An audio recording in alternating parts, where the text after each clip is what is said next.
Mon général, deuxième vice-président du CNDD, ministre à la présidence chargé de la défense nationale,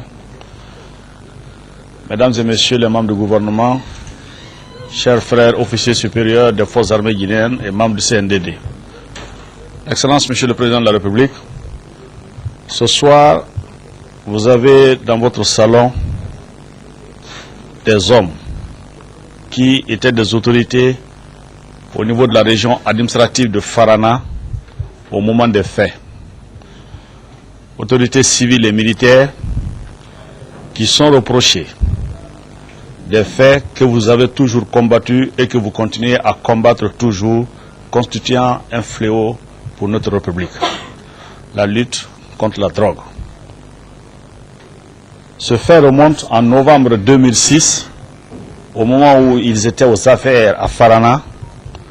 Il y a eu l'atterrissage d'un avion contenant de la drogue. D'avions transportant de la drogue, les ci-dessous nommés conduits devant nous déclarent 1.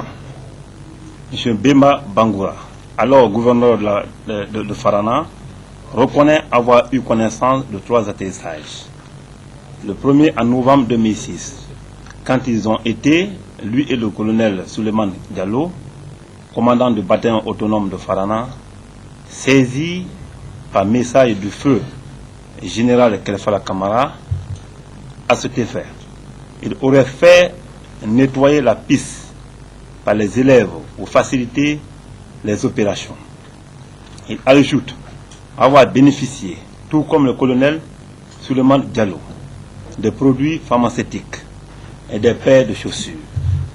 Le deuxième vol, en décembre 2006, toujours sur instruction du feu général Kelfala Kamara.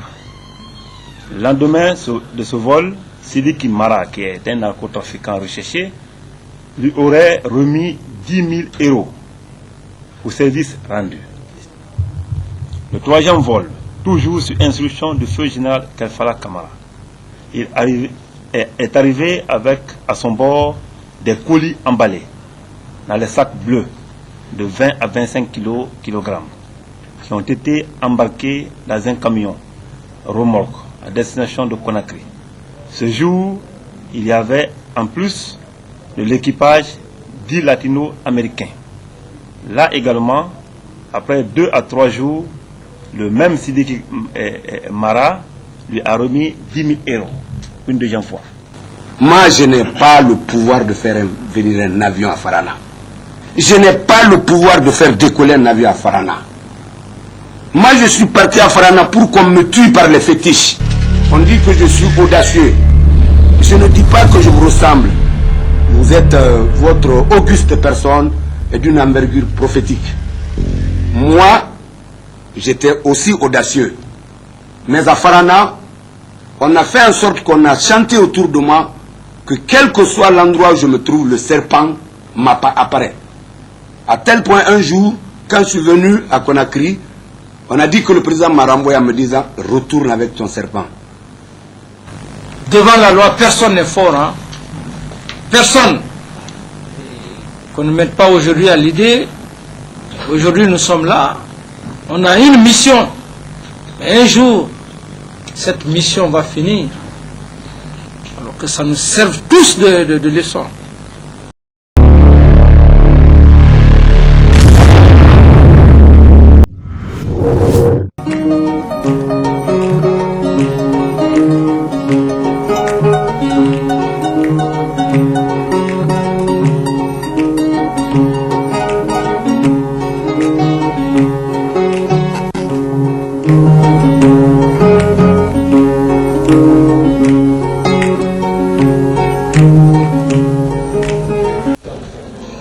Excellence, Monsieur le Président de la République, chef de l'État, Président du Conseil national pour la démocratie et le développement, commandant en chef des forces armées guinéennes.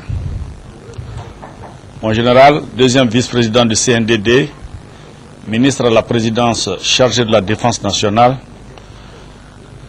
mesdames et messieurs les membres du gouvernement, chers frères officiers supérieurs des forces armées guinéennes et membres du CNDD. Excellence, Monsieur le Président de la République, ce soir, vous avez dans votre salon des hommes qui étaient des autorités au niveau de la région administrative de Farana au moment des faits. Autorités civiles et militaires qui sont reprochés des faits que vous avez toujours combattus et que vous continuez à combattre toujours, constituant un fléau pour notre République, la lutte contre la drogue. Ce fait remonte en novembre 2006, au moment où ils étaient aux affaires à Farana. Il y a eu l'atterrissage d'un avion contenant de la drogue.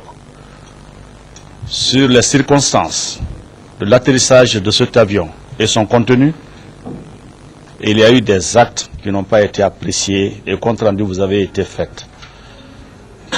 Le secrétariat d'État chargé des services spéciaux de la lutte anti-drogue et de la criminalité a mené ses investigations par rapport à ce dossier.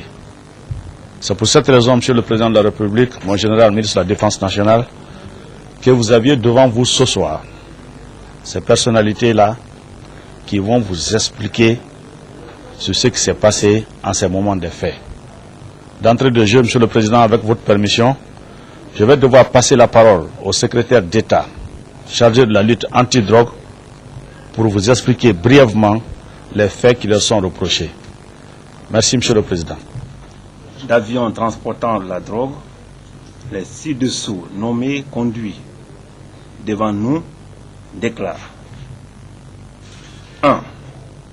M. Bema Bangoura, alors gouverneur de Farana, reconnaît avoir eu connaissance de 3 atterrissages. Le premier en novembre 2006, quand ils ont été, lui et le colonel Souleymane Diallo, commandant du bataillon autonome de Farana, saisis par message du feu général Kelfala Kamara à cet effet. Il aurait fait nettoyer la piste par les élèves pour faciliter les opérations. Il ajoute avoir bénéficié, tout comme le colonel Souleymane Diallo, des produits pharmaceutiques et des paires de chaussures. Le deuxième vol, en décembre 2006, toujours sur instruction du feu général Kelfala Kamara. Le lendemain de ce vol, Sidiki Mara, qui est un narcotrafiquant recherché, lui aurait remis 10 000 € pour service rendu. Le troisième vol, toujours sur instruction du feu général Kelfala Kamara, il est arrivé avec à son bord des colis emballés dans les sacs bleus de 20 à 25 kg qui ont été embarqués dans un camion remorque à destination de Conakry. Ce jour, il y avait en plus de l'équipage 10 latino-américains. Là également, après 2 à 3 jours, le même Sidiki Mara lui a remis 10 000 € une deuxième fois. S'agissant du dernier vol, Memba déclare être à Sadinia, à 46 km de Farana, en partance pour Conakry, lorsqu'il a appris qu'un avion atterri à l'aéroport de Farana a été saisi par la gendarmerie. Avec les 3 vols, il a suivi, le dernier vol n'y était pas. 2. Colonel Souleymane Diallo, interrogé, il a fini par reconnaître les différents atterrissages indiqués par Mbemba. Il ajoute avoir reçu, en dehors des produits pharmaceutiques et paires de chaussures, comme Mbemba fait allusion, 10 millions de francs guinéens des mains de Lansana Kamara, fils du feu général Kelfala Kamara, qui ce jour était à Farana en compagnie des sujets latino-américains ou soi-disant en mission de reconnaissance. Il précise qu'une fois à Conakry, le feu général Kelfala se serait fâché lorsqu'il a fait état de la perception de l'enveloppe de 10 millions de francs guinéens à cause de la petitesse du montant. Quand il est venu faire le compte rendu au général Kelfala, comme quoi le colonel Suleiman, comme quoi son fils lui aurait remis 10 millions de francs guinéens, le général s'est fâché parce que le montant était petit par rapport à ce qui était convenu. 3. Le colonel Jean Onivogui, successeur du colonel Suleiman Diaro, il déclare que dans la nuit du 22 au 23 mai 2008, le capitaine Gadirou, en compagnie du commandant Baba Bangoura, lui ont déposé un montant de 40 millions de francs guinéens pour lui dire que l'oiseau est venu, de ne rien craindre. Son adjoint, pour sa part, a bénéficié 5 millions de francs guinéens, montant qu'il aurait perdu suite à la grève des militaires qui avaient saccagé son domicile d'après lui, ainsi que la voiture dans laquelle se trouvait cet argent. Il précise que, pendant la remise, le capitaine Gadirou lui aurait signifié que ce montant était de la part d'un homme d'affaires dénommé Sidi Kimara, le même Sidi Kimara qui est recherché, lequel lui a remis une Mercedes suite à la perte qu'il a subie pendant la grève. Une autre fois, sans se rappeler de la date, le capitaine Yaya Bangoura, chef de détachement du bataillon d'infanterie de camp Kamayel, lui a remis dans son bureau la somme de 5 millions de francs guinéens de la part de Sidi Kimara, l'homme toujours recherché. 4.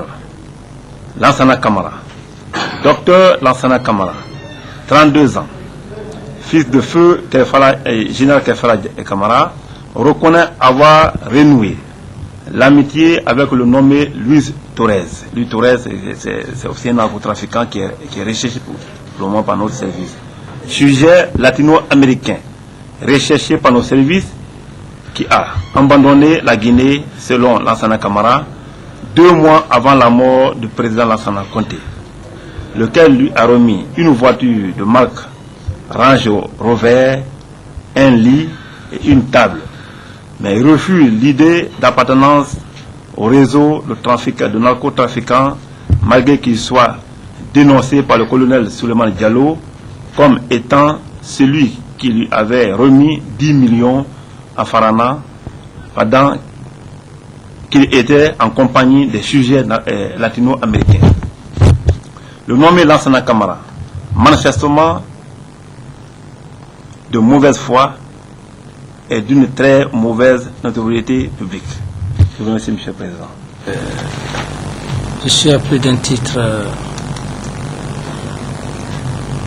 très bouleversé, surpris,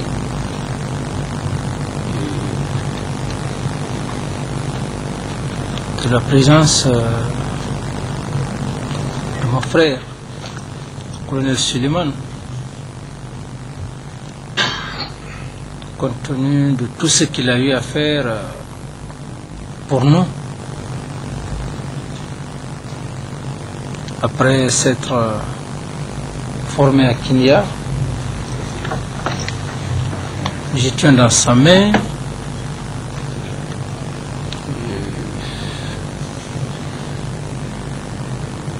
à aider la jeunesse sur le plan de la formation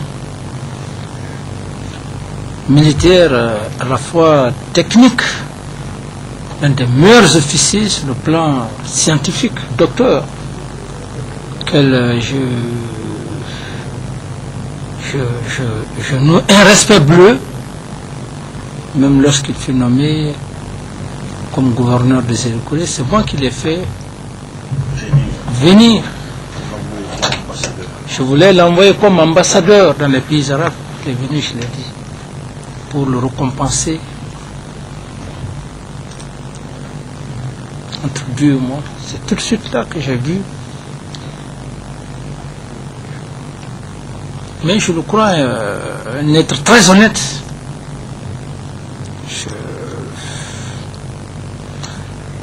Puisque la loi est la loi. Et quant au gouverneur Bemba, que je puisse dire aujourd'hui, la seule personne qui est en train d'emboîter ses pas, c'est l'actuel gouverneur Diop, a été un homme, moi, qui m'a personnellement marqué quant à l'assainissement, ces prises de décision à un moment donné de notre vie. La capitale a servi, pas que seulement le feu général Lansana Conté, mais ce qu'il avait fait au niveau de cette population. Je crois que c'était l'un des hommes les plus populaires et qui avait entamé des actions à la fois impopulaires, mais qui du reste avaient des retombées sur notre capitale. Il faut être honnête, aujourd'hui, ils sont dans cet état, mais ça ne m'empêchera pas de dire que cet homme, j'ai toujours eu ce sentiment, un sentiment dans le cadre patriotique, parce qu'il était le seul à un moment donné à prendre des décisions impopulaires pour cadrer, pour assainir, je puisse le dire, qui n'a rien à voir avec ce qui vient de se passer. C'est comme mon frère Suleiman. Quand je l'ai fait, lorsque Bourima Koné devrait venir, c'est moi qui l'ai dit. Je dis, le gouverneur va venir compte tenu de son niveau intellectuel, docteur, et tout ce qu'il a, on l'aurait envoyé dans un pays, dans les pays arabes. Il est venu, je l'ai dit. Et je lui avais même confié une mission avec le directeur de cabinet. Il devrait aller dans les pays de Austral. Voilà. Ouais. Tout. Mais aujourd'hui, c'est le destin. Et puis, la loi, comme je l'ai dit, si le fils du président Ousmane Conté, qu'on a servi, son père, jusqu'à sa dernière demeure, qu'on l'a grandi, cela n'a pas empêché qu'il soit là aujourd'hui, parce qu'un peuple, une nation, c'est la loi. Donc, je commence d'abord par ça, et plus particulièrement un neveu à moi,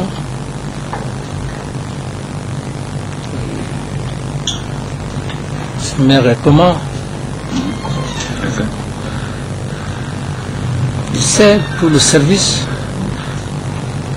que nous avions rendu à son père sur le plan militaire.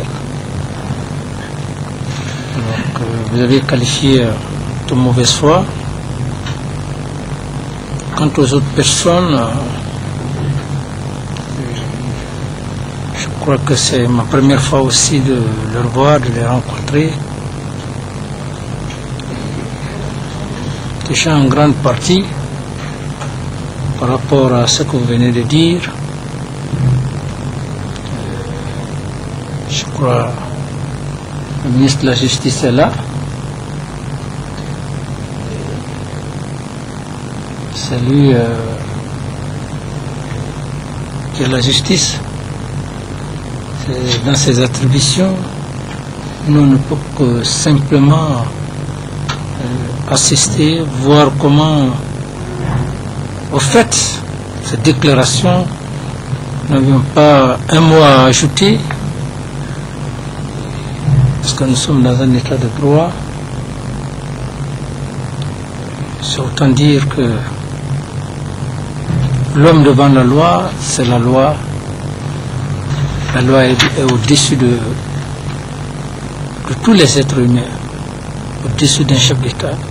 On est chef d'État parce que tu es subordonné à la loi. Donc, je ne peux que vraiment, encore une fois de plus, par rapport à ce que nous venons d'écouter, si vraiment cela est réel. Ce que cet homme, le docteur, je l'ai connu très honnête. C'est pourquoi, même lorsque effectivement, dans le geste, il a reconnu, ça ne m'étonne pas. Ça ne m'étonne pas parce que je l'ai toujours connu honnête. Tous les jeunes l'ont toujours connu honnête, sincère. Et devant la loi, c'est la loi. Donc je termine leur disant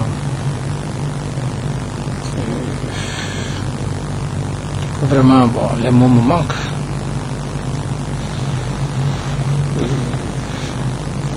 Donc ils essayent effectivement, s'ils ont quelque chose à dire, puisque le ministre de la Justice est là, devant aussi le peuple, ils peuvent effectivement exprimer leurs sentiments. Je vous remercie. Merci, monsieur les membres du CNDD.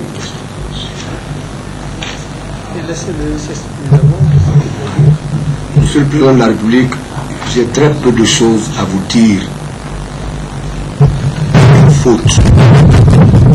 Il faut le reconnaître. Mais, monsieur le Président de la République, sans philosopher, une faute qui est plus âgée que vous ne pouvez rien.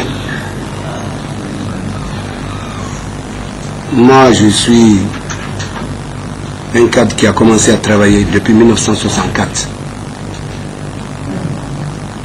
Aujourd'hui, vous êtes président de la République parce que vous êtes un homme du destin.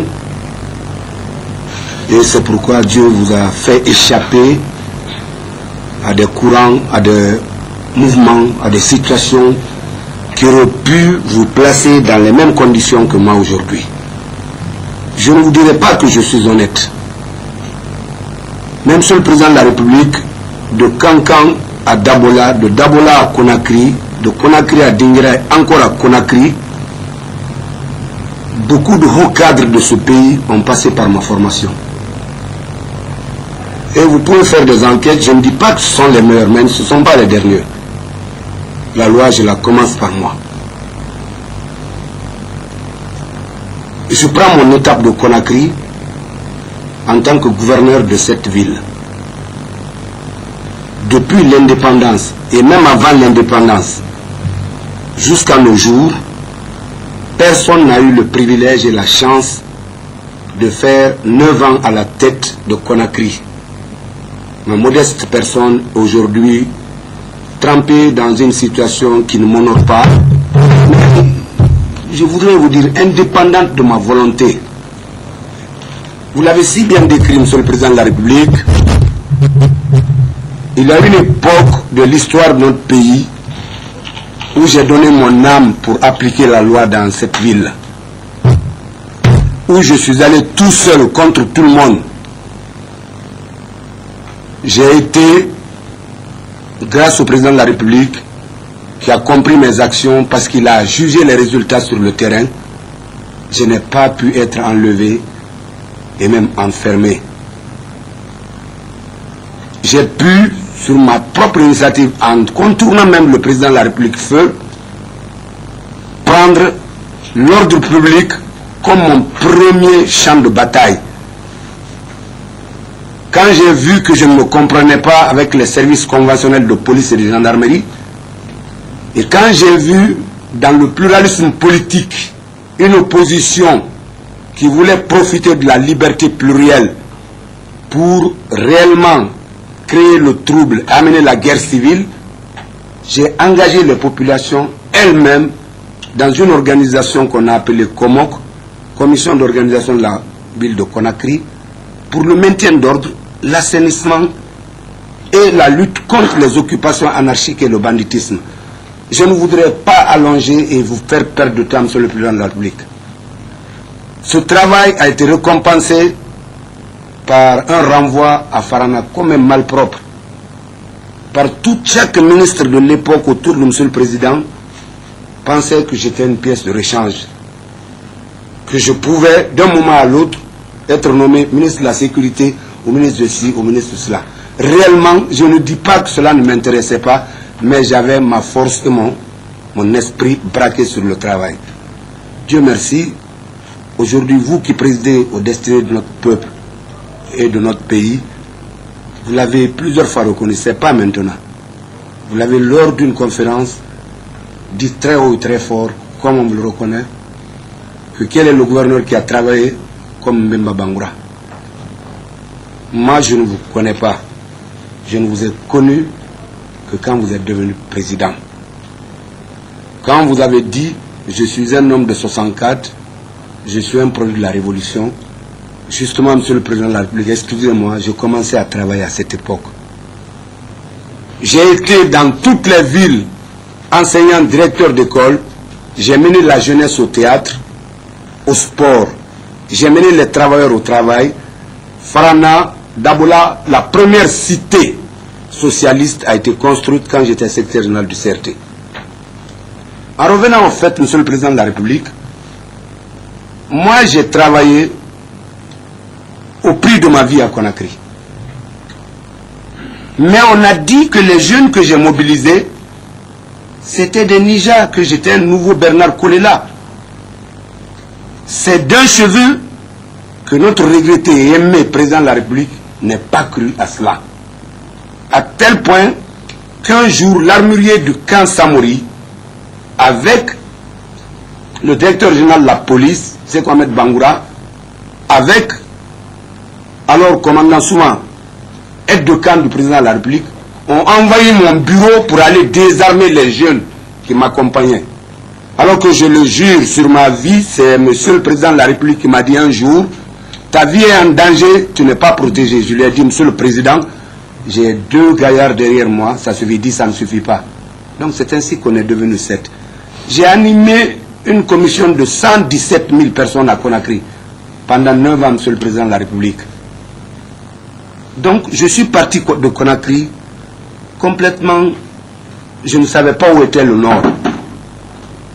Parce que le travail qu'une personne aussi intègre, aussi courageuse que vous reconnaît être bon, je pense que ce travail est bien. Alors, quand, Monsieur le Président de la République, moi je n'ai pas le pouvoir de faire venir un avion à Farana. Je n'ai pas le pouvoir de faire décoller un avion à Farana. Moi je suis parti à Farana pour qu'on me tue par les fétiches. On dit que je suis audacieux. Je ne dis pas que je vous ressemble. Vous êtes votre auguste personne et d'une envergure prophétique. Moi, j'étais aussi audacieux. Mais à Farana, on a fait en sorte qu'on a chanté autour de moi que quel que soit l'endroit où je me trouve, le serpent apparaît. À tel point, un jour, quand je suis venu à Conakry, on a dit que le président m'a renvoyé en me disant « Retourne avec ton serpent ». Donc, voilà les conditions dans lesquelles j'étais à Farana. Il n'y avait pas de problème. Quand le chef d'état-major, le véritable chef de ce pays, vous le saviez, Monsieur le Président de la République, mieux que moi, envoie un message à son commandant de camp là-bas, qu'un avion vienne, moi, par rapport à ce qui s'est passé ici, je ne dis pas non. Donc, je viens, Monsieur le Président, je ne sais pas si c'était de la drogue. C'est à l'enquête que les gens ont dit de la drogue. Je n'ai jamais vu la cocaïne de mes yeux, Monsieur le Président de la République.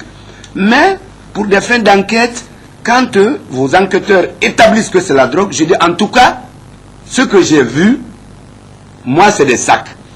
Ensuite, je voudrais porter rectificatif, bien que j'ai signé le brouillon, moi je n'ai pas assisté à 3 atterrissages, Monsieur le Président. Je suis témoin de 2 atterrissages.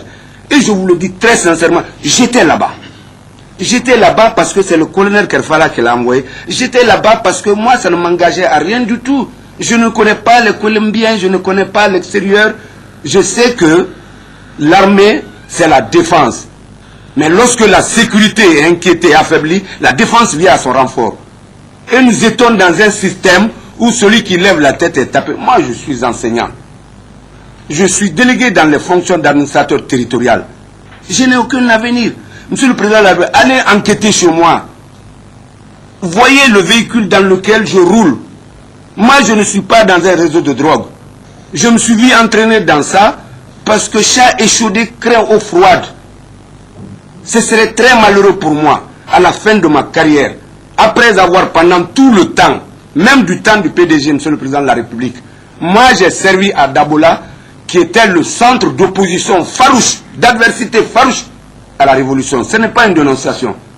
Mais j'ai pu, avec la jeunesse, faire là-bas 2 pièces, Le train ne me lassera pas, et Tcharoy, dont j'ai été les acteurs principaux.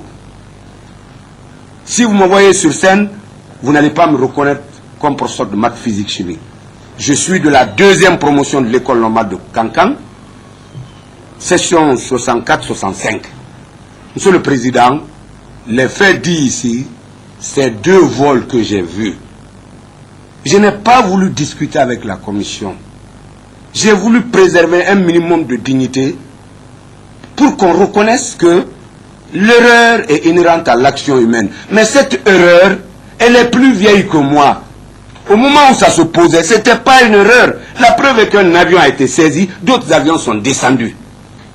Donc moi, Monsieur le Président de la République, si on m'applique la loi, je trouve que cette loi est de façon rétroactive appliquée sur ma personne. Mais puisque la loi est plus forte que la raison, tout ce que la loi décidera, Monsieur le Président de la République, pour l'intérêt de notre pays et pour accompagner vos actions, vous et vos camarades, sans démagogie, je prendrai le sort. Mais je sais qu'un jour, la vérité sera là. Si je pouvais me mêler à la drogue, c'est à Conakry, Monsieur le Président de la République. C'est à Conakry, mais je n'ai jamais été. Je vais vous dire autre chose. Les bâtiments qui sont derrière le 8 novembre, derrière le 2 octobre, le jardin du 2 octobre, j'ai eu un accrochage violent avec Monsieur le ministre de l'Habitat. Parce que c'est des citoyens de Conakry qui gagnaient leur pain en faisant les briques là-bas. Je suis allé en tant que chef de ces citoyens, en tant que collectivité décentralisée, j'ai dit que les bâtiments là ne se construisaient pas. Je n'ai pas les papiers, je ne suis pas informé. Mais je voudrais, sans accuser, l'autorité m'a rappelé que quand un ministre est dans une action, je ne peux pas lui demander des comptes. Je ne peux pas être plus réaliste que le roi. Je me suis remis à ma place. Je n'ai pas dit prêt pour la révolution.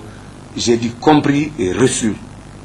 À Farana donc, les avions, 2 sont venus à ma présence. Les dates qu'on a citées, moi je suis un homme de 65 ans, Monsieur le Président de la République. Les dates qu'on a citées, je les ai citées parce que les jeunes qui interrogent, je ne voudrais pas qu'ils m'humilient. Je sais une chose, les avions sont descendus. 2 sont descendus à ma présence. Et ça, je n'ai pas la capacité, tant soit peu, de demander à un avion de quitter ailleurs, descendre à Farana, de demander à un avion de décoller. Mais si ce n'était pas ça, à qui je vais faire le compte rendu?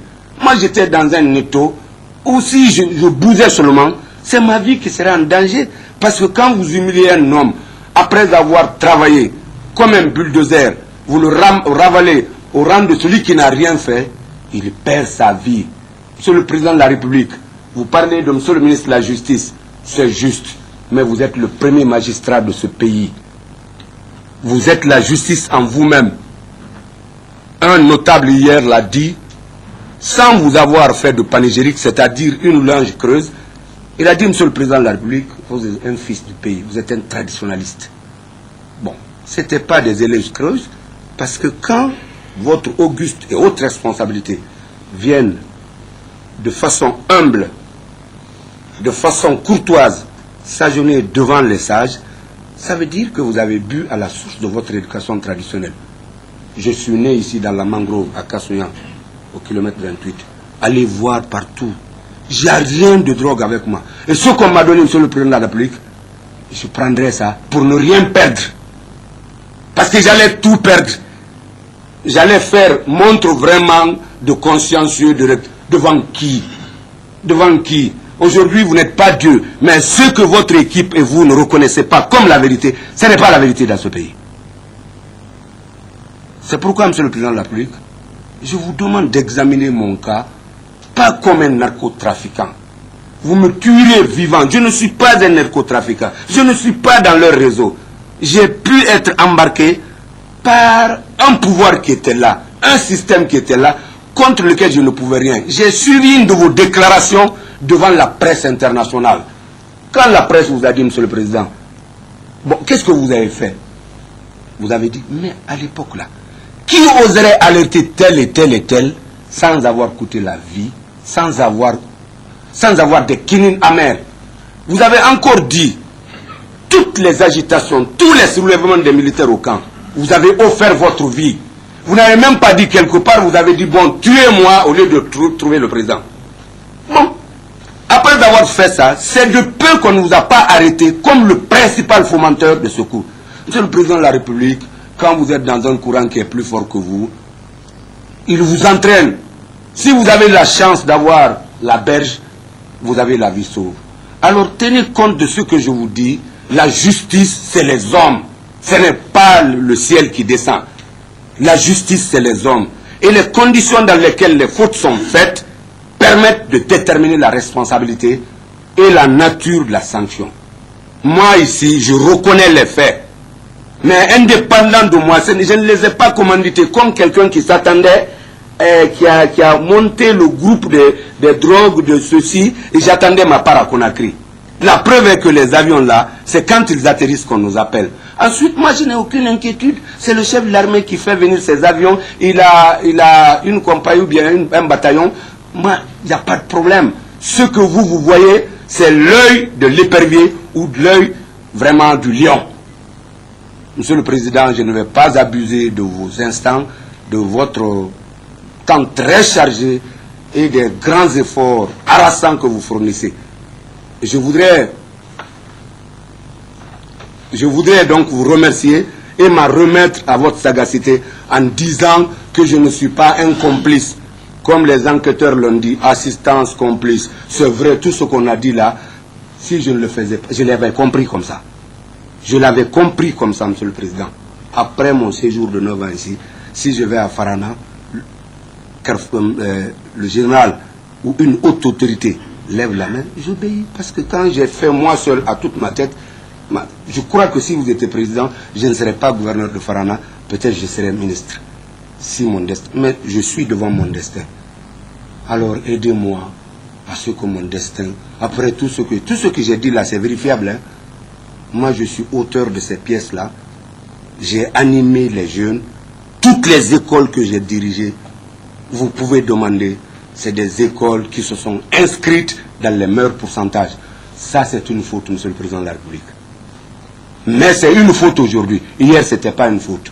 Je vous remercie, Monsieur le Président de la République. Très objectivement et très humainement,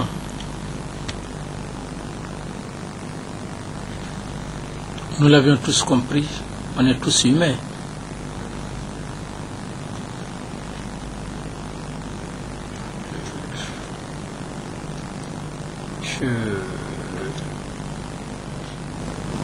Il a relaté beaucoup de faits,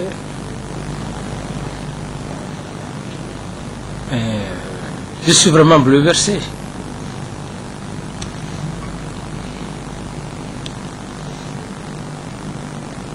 Surtout qu'il a été sincère,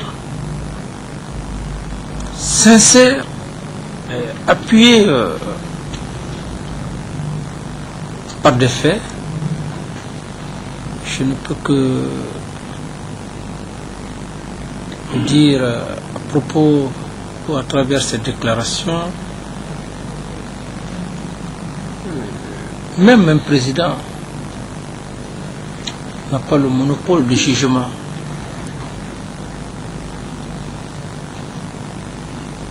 Je crois ce que vous venez de dire, l'assistance, le peuple de Guinée et la communauté internationale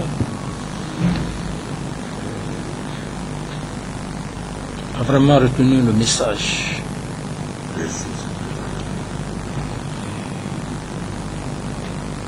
Donc,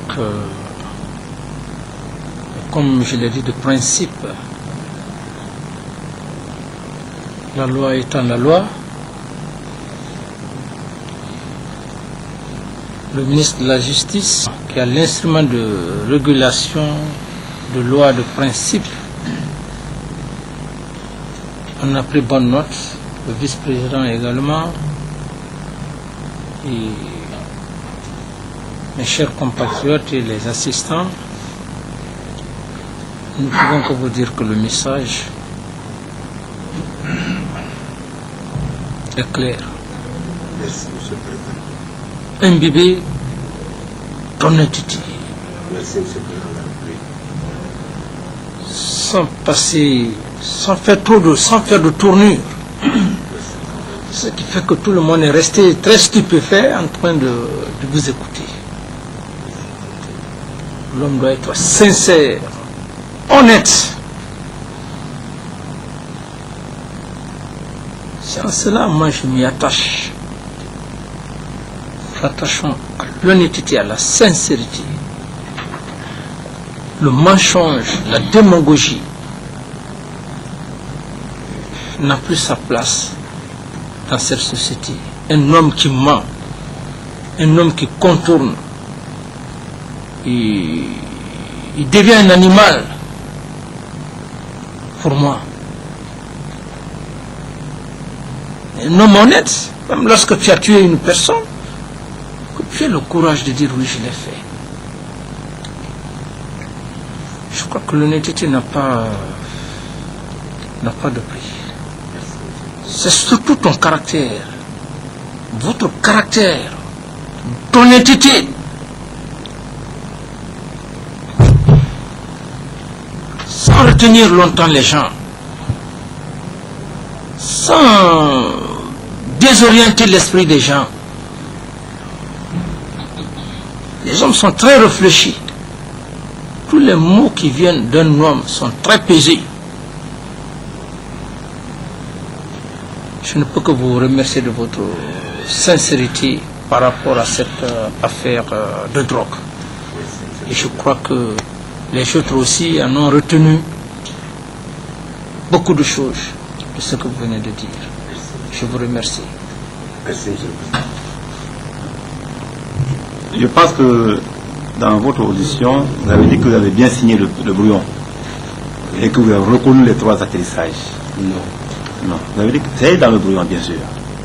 S'il vous plaît, attends. Et que vous ne reconnaissez pas les 3 atterrissages, vous ne reconnaissez que les 2 atterrissages. Oui, Monsieur le Président. Au cours desquels vous avez reçu 20 000 euros. Oui, Oui, oui, les 2 atterrissages, je vous dis bien. Et moi, je pense que si vous avez signé le brouillon, vous n'étiez pas menacé. Donc, vous avez dit que vous avez évité seulement les enquêteurs. Alors que je pense que personne n'est menacé quand nous menons une enquête de ce genre. Nous menons ce qu'on appelle l'enquête préliminaire. Nous cherchons à réunir les preuves matérielles et en faire un document qu'on appelle naturellement le procès verbal, que nous adressons à un tribunal donné pour un jugement éventuel. Je suis sûr et certain que M. Mbemba Bangoura, que nous connaissons tous, n'a pas été menacé pour avouer quelque chose là-bas et devant le président de la République dire j'ai préféré conserver mon honneur. Ça veut dire tout simplement, c'est pour ceux qui pensent beaucoup, que M. Mbemba était menacé, qu'il a fallu accepter comme ça, pour ne pas que quelqu'un le fasse mal, et bien débattre devant le président de la République. J'ai préféré conserver mon honneur. Pourquoi cette phrase? J'ai préféré conserver mon honneur. Moi, je voulais que tu expliques un peu ça et que le président comprenne que nous ne faisons pas la nouveauté dans ce que nous faisons au niveau de l'enquête préliminaire. Vous pouvez demander aux enquêteurs. Je n'ai même pas relu. Chaque fois qu'ils ont fini, j'ai signé. Parce que cette situation me dégoûtait. Ils sont là. Ils peuvent le dire, ils peuvent le témoigner ou dire autre chose. Je n'ai pas dit que je n'étais pas menacé. J'étais menacé. Mais les péripéties d'une enquête, vous êtes un officier de police judiciaire, vous savez ce que c'est que la menace. La menace a des degrés. Je ne veux pas philosopher. Moi, je dis, et là, je les prends à témoin, je n'ai même pas lu. Et même quand il y a eu confrontation entre le colonel Diallo et moi, je n'ai pas lu. Même si c'était un demi-atterrissage que j'avais assisté, je me reconnaissais déjà fautif. Donc, je n'ai pas lu, ils peuvent le dire, ils peuvent le témoigner. Je n'ai pas lu, Monsieur le Président, je n'ai pas lu une virgule de la feuille.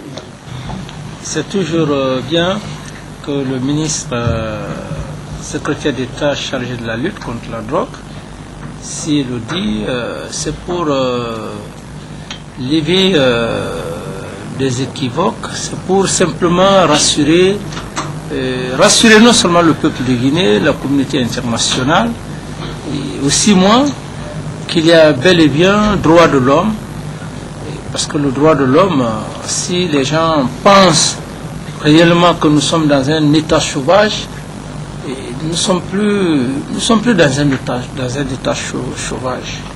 C'est sa compréhension. Mais vous veniez de dire une seule chose. Vous savez pourquoi je pas tellement...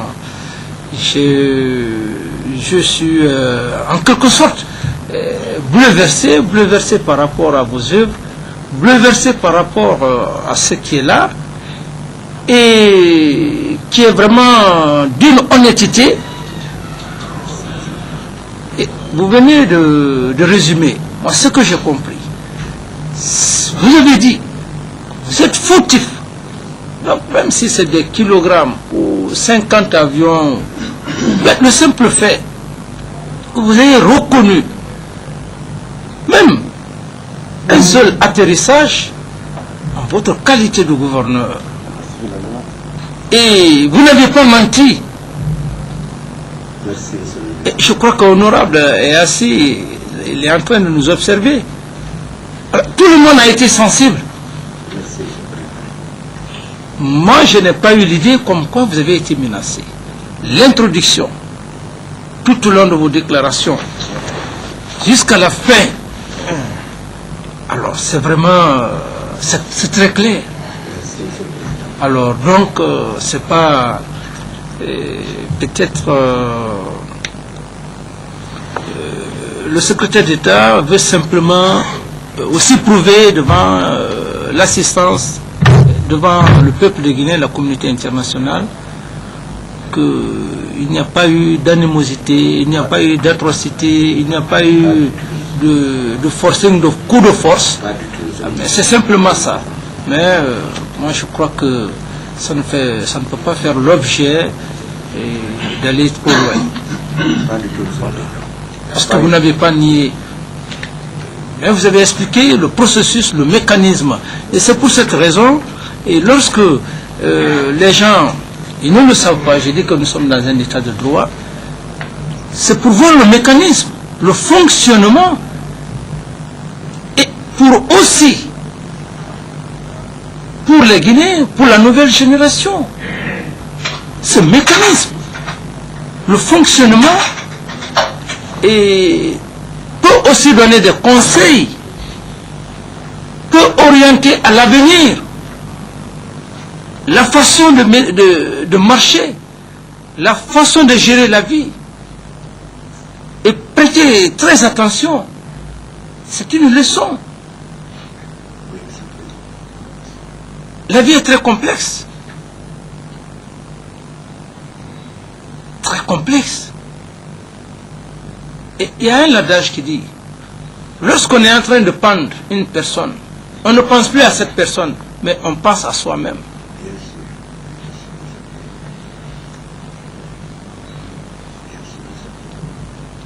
Alors donc, ce message est très puissant. C'est pas vous. C'est la nouvelle génération. Même nous qui sommes actuellement au pouvoir.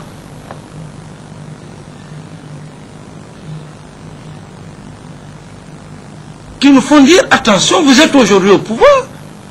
Le peuple a confiance en vous. Ça nous donne beaucoup à réfléchir. Et si de près ou de loin, les membres du gouvernement, le CNDD, qu'ils fassent très attention pour ne pas que l'histoire leur condamne un jour. Et c'est pourquoi on a besoin du mécanisme et du fonctionnement.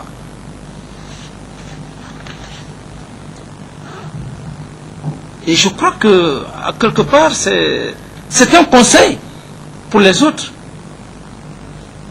pour nous-mêmes. Donc moi je crois, voilà. Ça permet à tout le monde alors de faire beaucoup de réflexions Chaque fois que tu veux mettre le pas, il faut y réfléchir. Alors moi je crois que c'est un message très puissant. Et c'est comme les honorables que j'avais parlé de Alpha Condé, Dr Alpha Condé, les Feu Sirajo, les Jean-Marie Doré, les Bamamadou, et ainsi de suite. Alors aujourd'hui, ils se disent Dieu merci. Ils se disent aujourd'hui Dieu merci.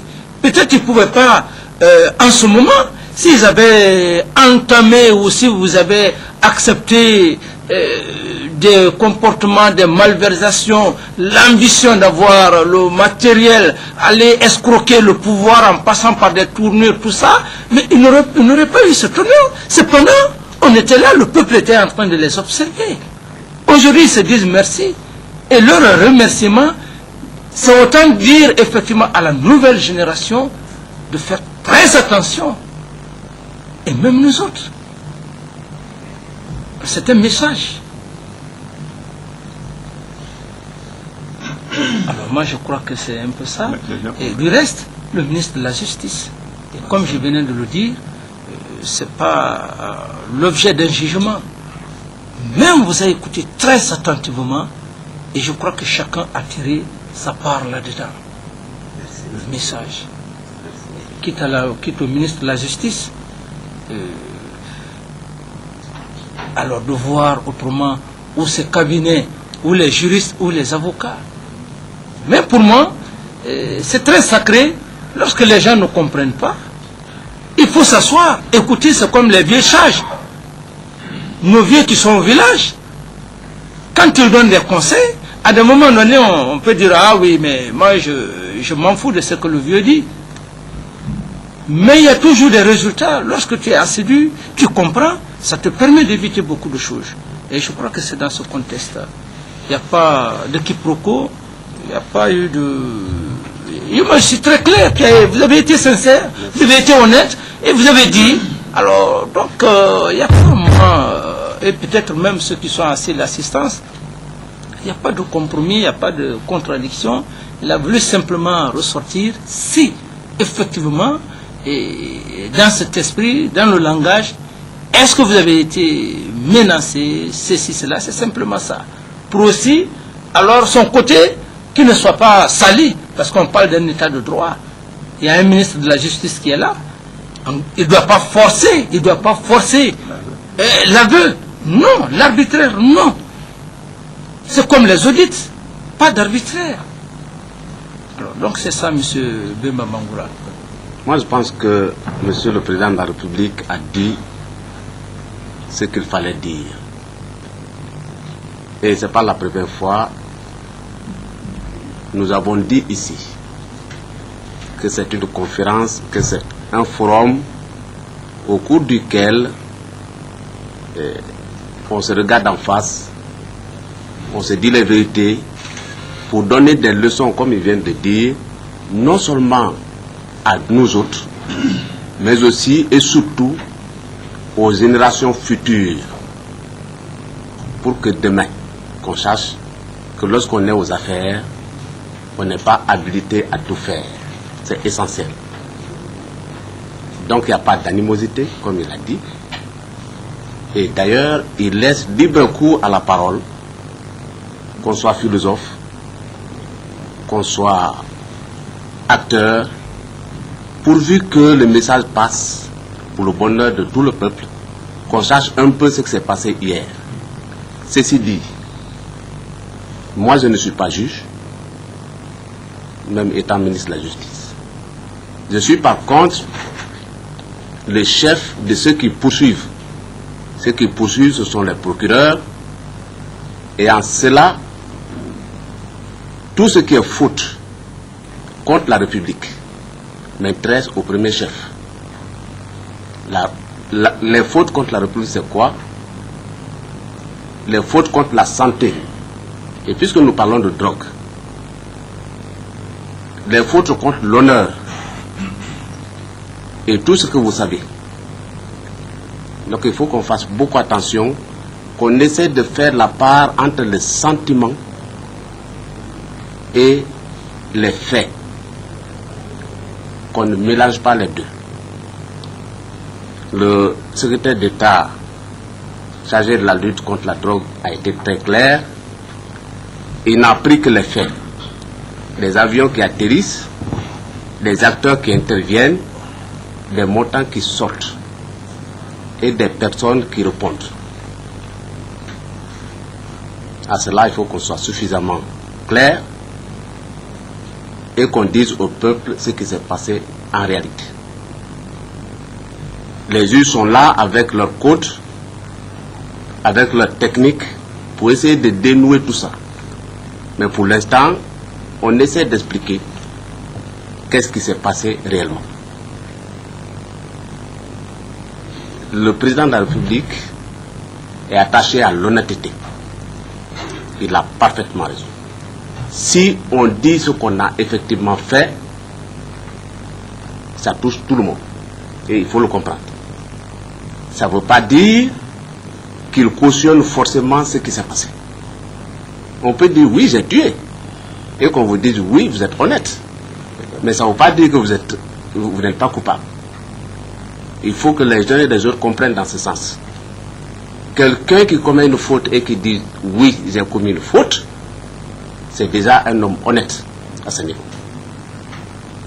Et les hommes de loi sont là pour lui dire la faute que vous avez commise, monsieur, vous vaut tant.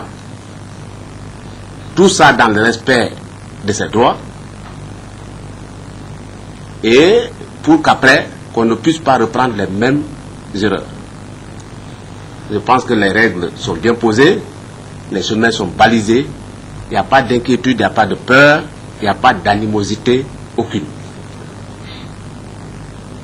À ce niveau, je le dis surtout pour ceux qui doivent intervenir après, qu'on ne cherche pas à s'accrocher aux sentiments, qu'on explique exactement les faits, et puis qu'on dise au peuple ce qui s'est réellement passé.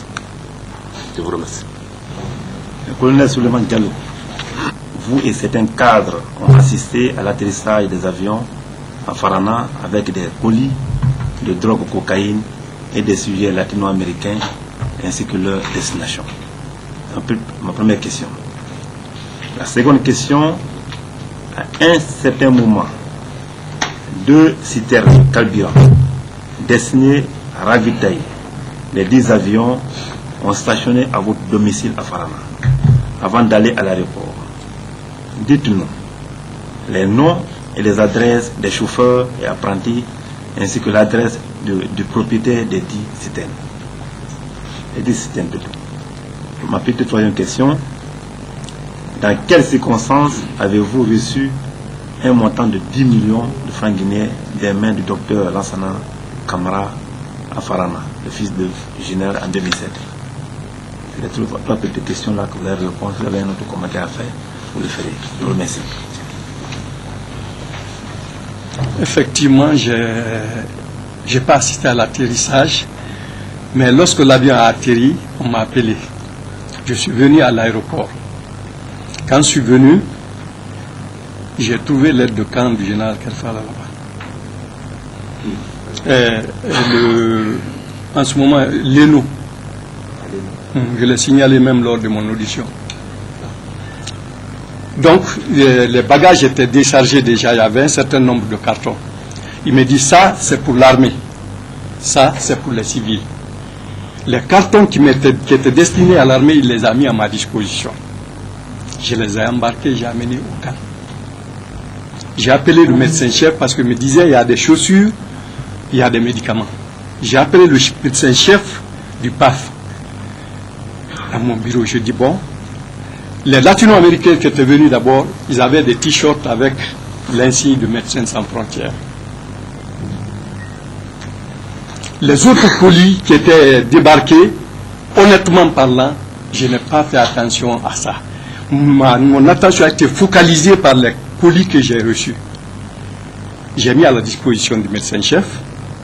Les cartons de chaussures, je les ai gardés. J'ai distribué une partie aux cadres.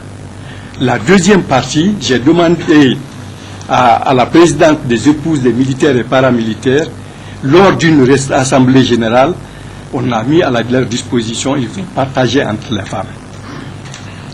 Et j'ai dit au médecin-chef, je dis faites un compte rendu au médecin-chef des forces armées, disant que effectivement on a reçu des médicaments de la part de Médecins sans frontières. Et je crois que les médicaments là, il les a repartis aussi. Il a fait des kits qu'il a donnés au chef. Parce que c'est accompagné de sacs avec Croix-Rouge là-dessus. Chaque en toile. Et il a fait des bordereaux, je crois. Il a envoyé aux compagnies frontalières. Les documents, peut-être, peuvent en faire foi.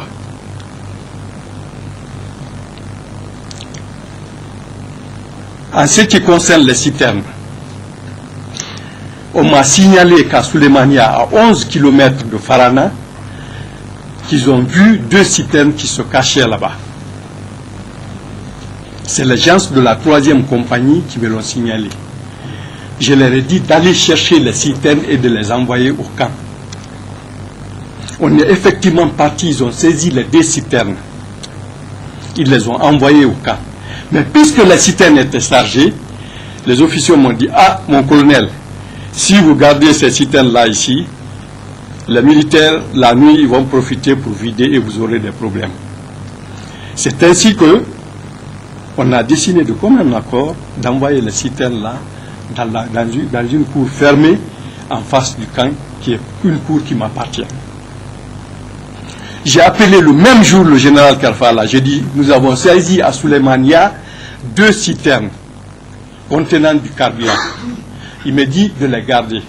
C'est quelques jours après qu'il m'a téléphoné pour me dire de libérer les citernes. Chose que j'ai faite. Bon, la seconde question. Dans quelles circonstances avez-vous reçu un montant de 10 millions de mains du docteur Lafana?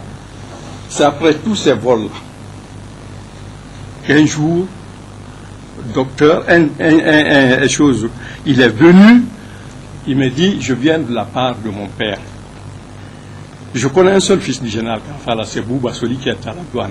L'autre là, je ne l'ai jamais connu. Il me dit, mon père me dit de venir avec ces messieurs-là, reconnaître la piste, la possibilité d'atterrissage d'avion. Je dis, aucun problème, faites votre mission. Ce jour-là, je l'ai même reçu dans mon salon. Il était avec des latino-américains parlant espagnol. Je l'ai même dit, j'ai dit, mais dis donc, toi qui parles espagnol, au lieu d'envoyer les noms, l'autre jour, les gens là sont venus avec des latino-américains. Toi qui parles espagnol, on aurait pu t'envoyer, tu aurais pu servir d'interprète mieux que ça. C'est pourquoi lors de la confrontation, quand je le dis, j'ai dit pour te rafraîchir la mémoire, je te dis ça. Effectivement, il m'a donné 10 millions de francs guinéens. Quelque temps après, le général Kerfal m'a téléphoné. Il dit, Suleiman, est-ce que tu as reçu mes missionnaires? Je dis, oui, je les ai reçus. Il ne m'a pas demandé. Je dis, oui, je les ai reçus et ils m'ont remis une somme de 10 millions de francs. Il me dit en bon sous-sous. Et nous, dans ce sourire, non, mais de toutes les façons, nous, nous, de laisser ça entre eux. C'est tout ce qu'on t'a donné. J'ai dit oui. Il dit, bon, d'accord, laisse ça entre nous. Après, ils sont sortis, je ne les ai plus revus. Pendant tout mon séjour là-bas, je n'ai pas vu d'avion accompagné par lui. Je ne les ai pas vus. C'était la seule fois que je le voyais. C'était la première fois que je le voyais. Et ça aussi, la conversation, c'était une conversation téléphonique. C'est le même jour qu'il m'a demandé si effectivement ces missionnaires sont venus. Je dis oui. Et ils ne sont pas venus par avion. Ils n'avaient aucun colis, à part l'argent qu'ils m'ont donné. Ils sont venus par la voie routière. Mais pour vous, les 10 millions représentaient quoi, réellement? Ah, c'est un cadeau que le général m'a envoyé. 10 millions. Oui. Et là, vous envoyez des 10 millions. Non, C'est la première fois. c'était la première fois. Vous n'avez pas dit quelque chose en tant qu'officier supérieur. Si, j'ai ton chef. L'atterrissage comme ça. Après les atterrissages là, ben, j'ai pensé que c'était une façon de me récompenser. Ah bon. Donc vous avez rendu des grands services à ce Non, moi j'ai reçu des... récompenser à chaque fois 10 millions. Non, j'ai reçu des ordres. Quand j'étais en Sierra Leone, où j'ai représenté l'armée guinéenne à l'état-major des forces de l'UNAMSIL, quand j'ai fini mon contrat, les Nations Unies m'ont donné une bourse pour aller à Zambakro, compte tenu des prestations que j'ai eu à faire à l'école des Nations Unies. Mais à 2 jours de mon départ, mon passeport même est resté à l'ambassade de France. C'est quelque chose qu'on peut vérifier.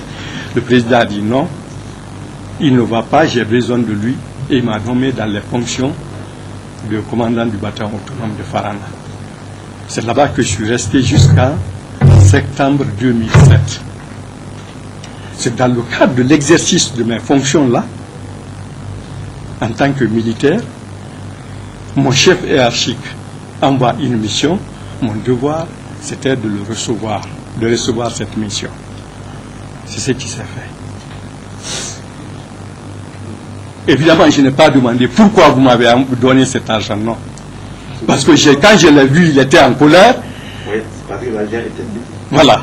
J'ai supposé que l'argent était parti. Mais il a pris soin de me calmer. Il dit non, non Lumo Tagui. Parce que j'allais répliquer. Il me dit non Lumo Tagui. Et depuis lors, vous n'êtes pas intéressé à cette affaire. Non, depuis après, j'ai quitté. Les vols qu'il y a eu après, moi j'avais déjà quitté, j'étais à Zérékoré. Et quand il y a appris que exactement cet argent était issu de trafic de drogue, qu'est-ce que cela t'a dit réellement? J'avais peur. Je crois que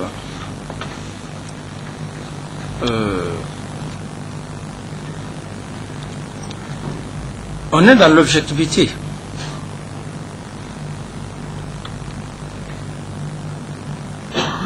Il a été très clair. Donc, qu'il a reçu un ordre militaire. Il s'est exécuté des produits pharmaceutiques. Entre-temps, il a reçu le fils du général. Et il lui a appelé et dit, ah, mon général, voilà, j'ai reçu la mission, mais j'ai eu 10 millions. Et comme il venait de le dire, je n'ai pas besoin de reprendre. La question est extrêmement importante lorsque vous lui posez la question de savoir est-ce qu'il avait l'habitude de te donner de l'argent après une mission. Et vous savez,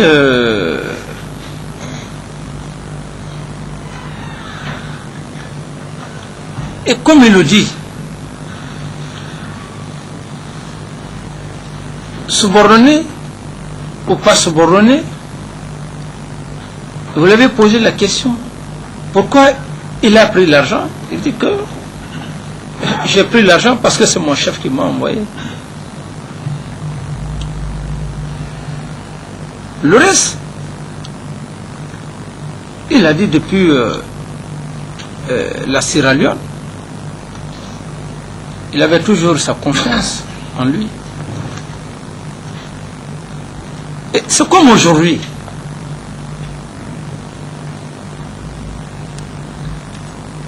Moi, je l'ai fait appel. Je suis, si c'est dans les autres domaines, bon, la justice, je l'ai fait appel.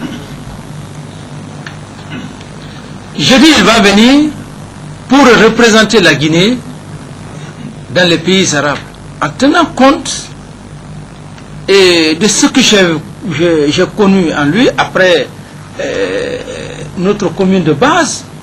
Il a aidé la plupart il a été l'un des premiers à envoyer nos collègues qui étaient au niveau de la transmission pour des formations. Et donc ils n'étaient pas opposés à cette époque à la formation des jeunes. Cependant, certains d'autres étaient là-bas, nous sommes restés longtemps derrière. Tous les gens de transmission avaient déjà bénéficié des bourses.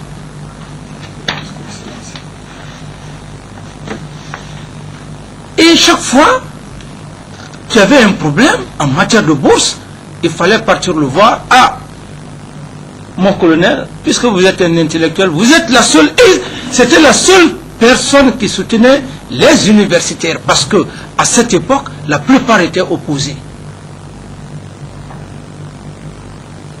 Alors, moi je crois, objectivement, peut-être d'autres questions peuvent lui être posées. Pourquoi il a pris l'argent? Pourquoi il ne l'a pas pris? L'hierarchie militaire. Et c'est pourquoi la fois passée, j'avais demandé à Tidiane. J'ai dit, attention Tidiane. J'ai été très intelligent. J'ai dit, tu ne peux pas prendre un colis, comme ça allait remettre, comment dire, au général. Toi que tout le monde avait peur de toi. J'ai été la seule personne qui t'ai combattu. Et je l'ai dit, j'ai dit, je vais t'attacher à la présidence. Ou qu'on me dise, je suis contre ou je ne suis pas contre. Parce que tu n'as pas été honnête avec moi. Et la seule personne qui a réagi quand je l'ai fait le compte rendu, c'est le ministre de la Défense. Et parce que là, en ce moment, les grippes étaient déjà là. Et quand vous avez poursuivi le problème, finalement, il s'est avéré qu'il ne s'est pas limité. Il a dit qu'après ça, ils ont fait un conseil de ministres, un conseil supérieur. Le reste des détails, je ne sais pas. Il a reçu, il n'a pas nié qu'il a reçu les 10 000, il a reçu ça de la main de son chef. Et la question la plus importante, lorsqu'il a su que l'argent était souillé, c'était de l'argent de la drogue, quelle a été sa réaction? Il dit que j'ai eu peur.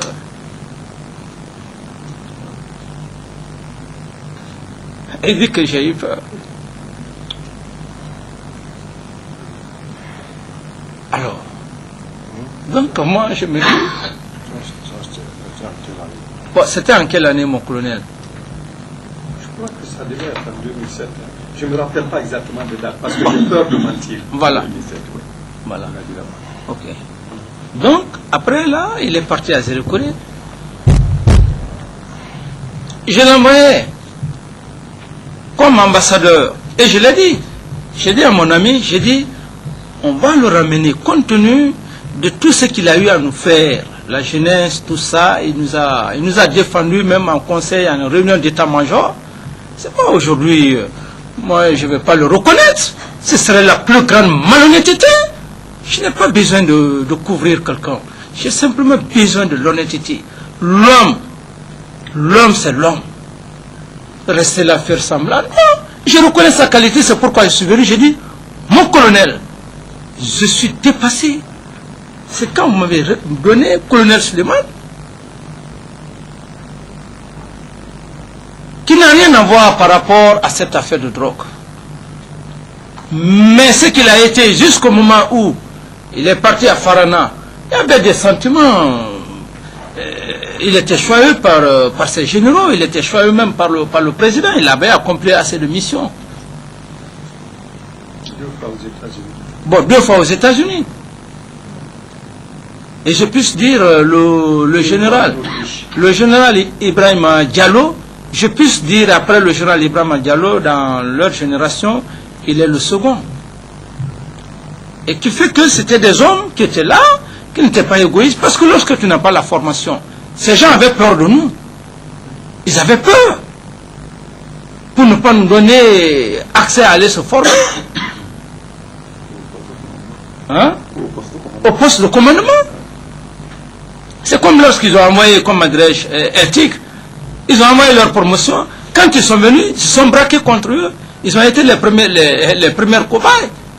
Après un moment donné, il a été pris en Sierra Leone pour dire les 2 et 3 qu'il était dans un coup. Donc c'était leur peur. Mais à la seule différence, ils n'avaient pas peur de nous envoyer parce que, en tenant compte de tout ce qu'il avait. Et donc, à ce niveau, c'est pour cette raison, j'ai dit, et même les événements les événements de janvier, qui a donné l'ordre au pont 8 novembre? Quels sont ceux qui ont donné l'ordre? Ça, c'est un autre cas qui va venir. Les hommes ont exécuté des ordres. Mais qui a donné l'ordre? Qui a donné l'ordre aux hommes d'aller au pont 8 novembre? Alors, à ce niveau, j'ai dit le ministre de la Justice, il est technicien. Le sentiment est là, la loi est là. Et si effectivement le ministre de la Justice l'a dit, je suis très attaché à l'honnêteté. Et c'est ce qui a fait d'ailleurs, à des moments donnés, j'ai eu beaucoup de problèmes au niveau de l'armée. Parce que je ne pouvais pas cacher mes sentiments. Et à un certain moment donné, il est venu, il ne pouvait pas cacher aussi ses sentiments et tant d'autres. Et parce que l'honnêteté, je crois, elle est extrêmement importante. Maintenant, ce qui concerne les délits et consorts, ça c'est les techniciens de la justice et ils sont spécialistes dans ça. Moi, ce que j'ai besoin, qu'on soit honnête. Qu'on soit honnête, parce que c'est seule l'honnêteté qui peut bâtir une nation. La malhonnêteté, je suis allergique, j'ai réagi instinctivement, de façon spontanée. Parce que lorsque vous parlez aux hommes, toute cette assistance, et vous voulez prouver que vous êtes plus intelligent par rapport à cette assistance? Ah non, c'est énervant. C'est ce qui est énervant dans cette affaire-là, en ce qui me concerne. Si tu as fait quelque chose, aie le courage d'alléger, de ne pas longtemps retenir les gens, pour permettre à la justice de faire son travail, pour permettre au peuple de Guinée de donner à réfléchir à la population, aux enfants, en ce qui concerne la santé et la drogue. Et tout homme, tout être est de cette nature. Lorsque tu commets un acte, tu veux contourner, tu veux placer des formules, ça ne peut pas marcher. Alors moi, je suis rattaché à ce côté, en ce qui concerne le côté technique, juridiction, délit, ceci, cela, je ne suis pas spécialiste. Mais j'observe et j'écoute attentivement. La moindre de malhonnêteté, ça ne peut pas clocher, ça ne peut pas permettre aujourd'hui à ce peuple ou même à ces honorables aujourd'hui, si nous sommes, comme je l'ai dit, si nous sommes en train d'apprécier les jeux, mais c'est par rapport à leur probité morale. Et comme je l'ai dit, ils n'ont plus d'argent. Ils ont dépensé tout ce qu'ils avaient, ils ont dépensé, mais ils ont continué à marcher dans l'honnêteté. Ils se sont refusés. Ils ont même pris certains de leurs éléments en donnant au gouvernement, ils se sont refusés de participer. Qui n'aiment pas l'argent? Ils l'ont fait. Mais il faut avoir le courage de le reconnaître. Même si, dans le cadre politique, pour dire aujourd'hui, pour que ce peuple-là marche, pour éviter le mensonge et la démagogie, il faut qu'on soit honnête. Il faut qu'on soit honnête. Ce que tu as fait, dis réellement que je l'ai fait. Donc, n'a rien à voir avec le sentiment que j'ai pour le colonel Suleiman. Aujourd'hui, je suis président, bien sûr. Il est ministre de la Défense, bien sûr. Mais il a commandé, le ministre de la Défense. Il lui a donné des ordres. Est-ce que le ministre de la Défense va aujourd'hui s'asseoir parce qu'il est ministre de la Défense, ne pas lui reconnaître certaines qualités? Il m'aurait dit, non, monsieur le président, le colonel Suleiman, laissons-le à Zéro-Kouré comme complément d'effectif, parce que l'armée a toutes les manières. Mais il a accepté, ça pour autant, et qu'il ne cherche ce qui s'est passé dans l'affaire de Farana, sans que je ne le cherche, sans que la plupart des militaires qui sont là aujourd'hui assis, même le ministre de la Justice, je puisse dire, il est très étonné. Il est très étonné. Il n'y a pas un seul militaire aujourd'hui, en voyant le colonel Suleiman ici, qui ne soit pas étonné. Mais les faits sont déjà là. Et c'est pour cette raison que je dis que ça doit nous servir, nous les hommes en uniforme, en ce qui concerne l'exécution des missions. Et ça doit aussi donner beaucoup de leçons à nos jeunes frères qui sont à l'université, qui ont fini l'université. Comme je leur avais dit, à l'université, d'emboîter ses pères. Si demain ils veulent faire comment dirais-je, les commandes. On ne peut pas commander une nation si on n'a pas certains caractères. Le caractère, il faut l'imposer en soi-même. Alors, moi je crois, je n'ai rien pratiquement à jeter par rapport aussi à son honnêteté, à sa clarté, et qui du reste, le ministre de la Justice, comme il a dit, il a été un de ces jeunes. Parce qu'ils ont été les premiers à aller commander pour les académies. Et le ministre de la Défense. Voyez-vous. Et mais cela n'empêche, aujourd'hui il est ministre de la Justice, mais cela n'empêche la justice. Il est tenu obligé. C'est comme le ministre de la Défense. Et quand il l'a vu, il dit, ah, j'ai vu le colonel Suleiman. Je suis venu, je l'ai vu. C'est comme le cas du colonel Bema. Et le cas de M. Bema. Gouverneur. Donc il faut aller à la fois avec l'honnêteté. Et ça, c'est pour donner courage aux hommes, aux Guinéens, à la population, aux jeunes générations, d'être sincères, d'être honnêtes. Si aujourd'hui Alpha Condé, docteur Alpha Condé veut parler, il parle avec fierté. Feu Siradio, si aujourd'hui il vivait, s'il veut parler, il parle avec fierté. Le doyen Bamamadou qui est là-bas, s'il veut parler aujourd'hui, il parle avec fierté. C'est comme Jean-Marie, s'ils veulent parler, il parle avec fierté. Quand même, le pouvoir, ils n'ont pas le pouvoir, mais leur chemin, le chemin qu'ils ont emprunté.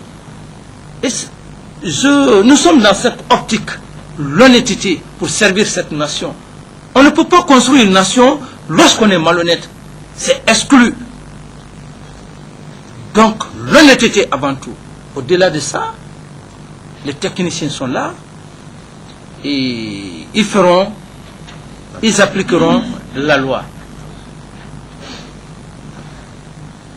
Moi, je n'ai rien à dire si le ministre ou le vice-président a quelque chose à dire par rapport à ça.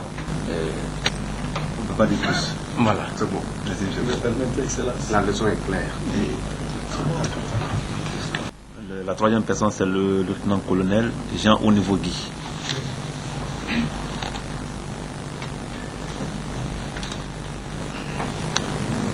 Mon colonel, vous allez répondre à une série de questions, juste trois petites questions. Vous déclarez avoir reçu de Sidi Kimbara, tout le monde connaît, c'est un narcotrafiquant recherché, successivement 40 millions de francs guinéens, une Mercedes et 5 millions de francs guinéens. Parlez-nous des mobiles de cette remise. La première question. La seconde, sachant que cet avion débarquer de la drogue à Farana, quelle a été votre réaction à l'intention des autorités hiérarchiques d'alors? Ma troisième question, parlez-nous de vos services rendus à ce Sidiki Mara qui vous a tant été généreux. Je vous remercie. Excellence, Monsieur le ministre, je dois vous être honnête. Parce que dans les 10 commandements de Dieu, il est prescrit dans un point: tu ne mentiras pas. Non, je suis malade. Le ministre connaît. À cette question, je dois vous avouer honnêtement, parce que un homme qui nie un fait cesse d'être homme.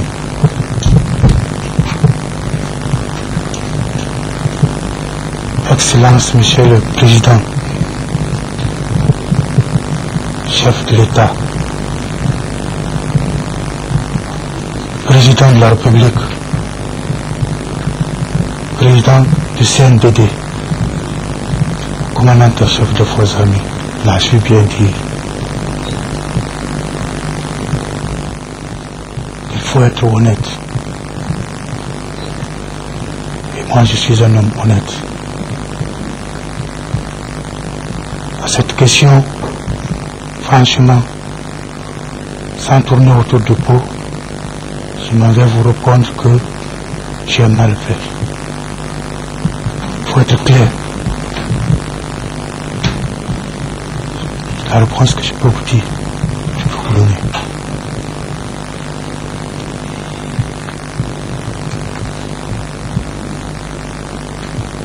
J'ai mal fait, ça veut dire que ce qui est dit n'est rien. Ce qui est dit, mais les faits sont là. Il faut être clair. Voilà, Monsieur le ministre de la Justice, c'est pourquoi l'armée, un officier, ne doit pas mentir. Le colonel vient de dire, sans contourner par rapport à quoi, 40 millions, non? 40 millions, 5 millions, plus une Mercedes. Bon, 40 millions, 5 millions, plus une Mercedes. Il dit que dans les 10 commandements de Dieu, je reprends ce qu'il a dit, les 10 commandements de Dieu, que l'homme doit être honnête, sincère. Quand tu fais un acte, il faut reconnaître. Il dit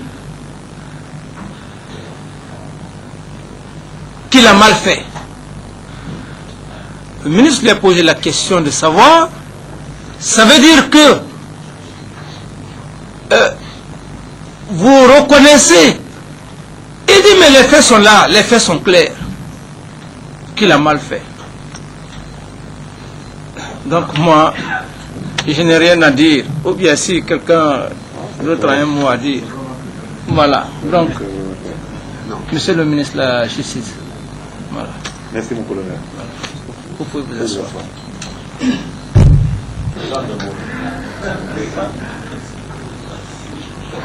Je lance un camarade, j'ai une série de questions à te poser. La première question, le feu général Kelfala Kamara a combien de fils répondant au nom de Lassana Kamara? Première question. Ma deuxième question, quels sont les étrangers africains et expatriés avec lesquels vous avez eu à tisser des relations en République de Guinée depuis 2005? S'il y en a, dites-nous quand, où et comment sont vos relations. Ma troisième question, quel avantage matériel avez-vous tiré de vos relations avec le ou les intéressés? Ma quatrième question, le colonel Suleiman Diallo, alors commandant du bataillon autonome de Farana, déclare qu'en 2007, vous êtes allé à Farana en compagnie des sujets latino-américains pour reconnaître la piste d'atterrissage À cette occasion, vous lui avez offert 10 millions de francs guinéens au nom de votre père. Expliquez-nous les raisons de cette offre. Ma dernière question, pensez-vous que le général Kefala puisse demander au colonel Suleiman confirmation de l'arrivée d'une mission qu'il n'a pas envoyée? Merci, monsieur le ministre. Excellences les membres du CNDD, monsieur le président de la République, Excellences monsieur le ministre de la Défense, les assistants, je vous avoue quelque chose aujourd'hui que je viens d'avoir sur place ici. C'est le courage de dire la vérité. Et ça, c'est grâce à monsieur le président de la CNDD. Et ce courage-là m'envoie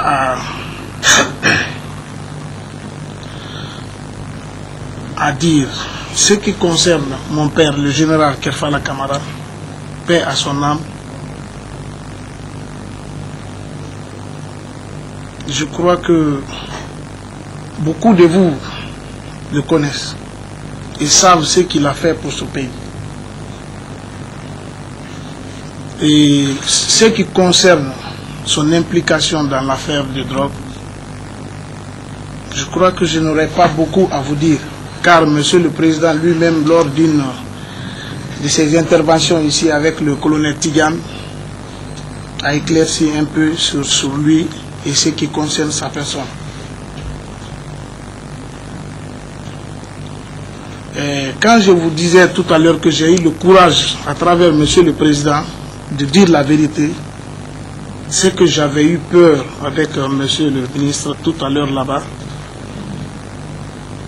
d'être impliqué dans l'affaire de drogue. J'ai eu trop peur. Mais, si vous lisez ce que je l'ai dit dans ma déclaration et ce que je dirai tout à l'heure, est différente.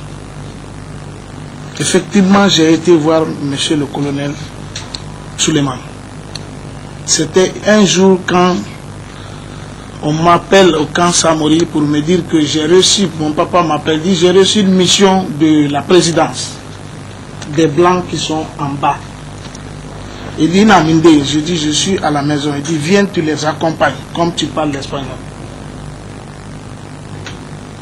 Je lui ai dit pende Rafar, a etire l'ambaye, si gaye mati, qu'il remène mengue na Rafar. Je dis d'accord. C'était un nommé Torres et un nommé, je crois, Sissi. Je les ai conduits à Farana. Comme c'était l'ordre donné de mon père qui disait qu'on les avait envoyés ces gens-là, je ne pouvais pas le refuser. Je suis parti immédiatement avec eux sans me dire ce qu'ils partaient faire là-bas. Et une fois sur le terrain, on arrive chez le colonel.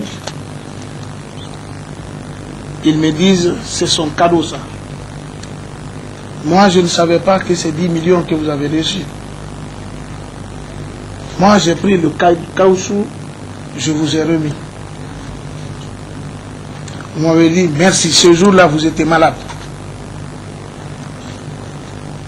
Et ceci, je les ai dit c'est tout. Ils m'ont dit non, c'est pas tout. C'est où l'aéroport? J'ai dit pourquoi? Ils m'ont dit non, c'est pour aller juste regarder l'aéroport. Je dis d'accord. J'ai demandé, j'ai expliqué au colonel. On est parti, ils ont regardé l'aéroport, on est rentré à Conakry. Excusez-moi très fort si je vous ai menti là-bas. Il faut avoir le courage. Il a si bien dit, il faut avoir le courage. Mais ce que je pourrais vous dire, Monsieur le Président, ministre de la Défense, les membres du CNDD, je pourrais tout simplement vous dire que les fils du pays ont faussé. C'était une gangrène qui avait affecté le gouvernement passé. C'était comme si une gangrène, une cellule qui envahissait toutes les autres cellules jusqu'à arriver à l'organe de l'économie, qui est le foie. Donc, que tu veuilles ou pas, il faut passer par le foie. Tout le monde s'est sali. Monsieur le Président, ceux qui ont fait cet acte, c'est les fils du pays. C'est des gens de près ou de loin qui ont servi positivement aussi à ce pays, pour la nation du pays.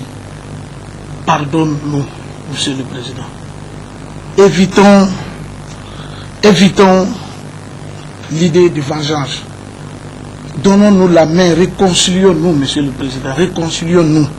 La justice, elle est bonne, mais réconcilions-nous, pardonnez. La Bible, le Coran le recommande. Nous, les êtres humains, on doit se pardonner. Je vous remercie.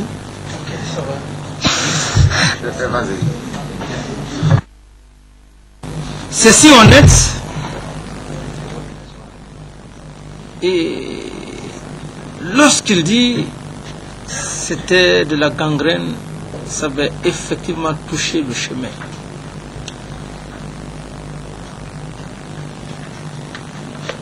Et parce que, je l'ai dit, j'ai été très clair, j'ai dit il faut qu'on se rattache à l'honnêteté. Ça pourra nous servir. J'ai pris le cas des leaders politiques. Et parfois, ils sont étonnés lorsque nous sommes en train de parler. On dit qu'on vous a imité. On ne vous a pas imité dans le mauvais sens.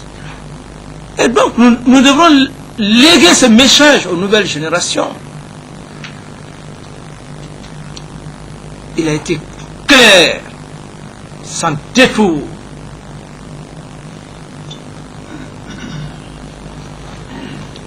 On a servi cette nation. J'ai dit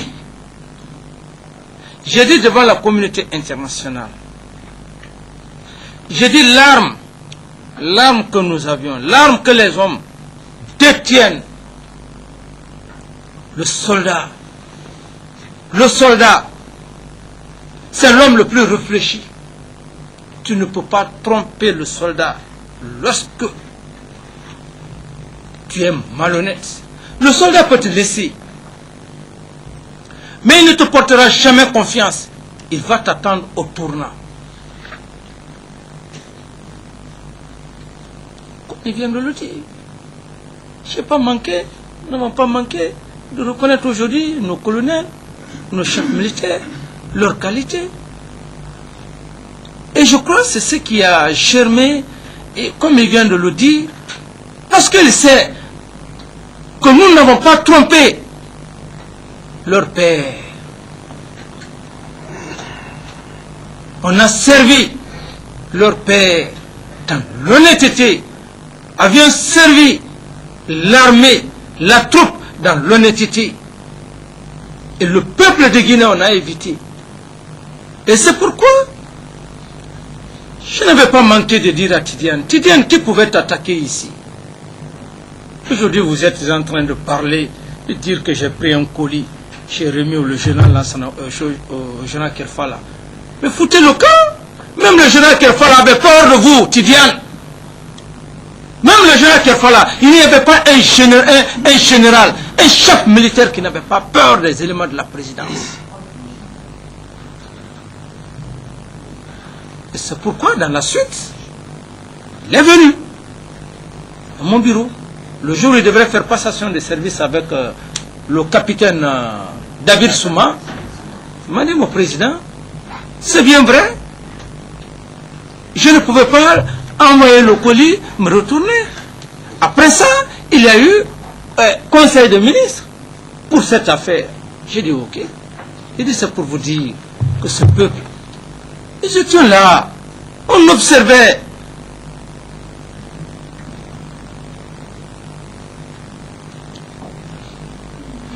Personne ne peut nous mentir aujourd'hui. Et parce qu'ils savent qu'on n'a pas trompé leur père. Le feu général Lansana Conté, on est venu au pouvoir. C'est par rapport à notre probité morale. Le général Conté est mort. Le général Kerfala est mort. Mais vous, si nous étions malhonnêtes, même pour pour quelques microns. Mais vous pensez que la troupe là lave la main? Ça, on n'allait même pas avoir le courage. Le ministre de la Défense, le ministre de la Justice et consorts, venir au camp, voir les hommes. On n'allait pas avoir le courage. On venait à quitter là des malhonnêtes. À quitter là. Vous avez gâté ce pays-là.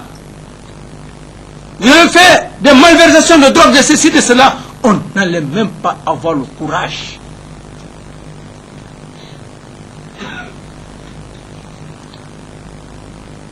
Parce que c'était connu, c'était vu. Au niveau de l'armée, c'était vu. Tout le peuple.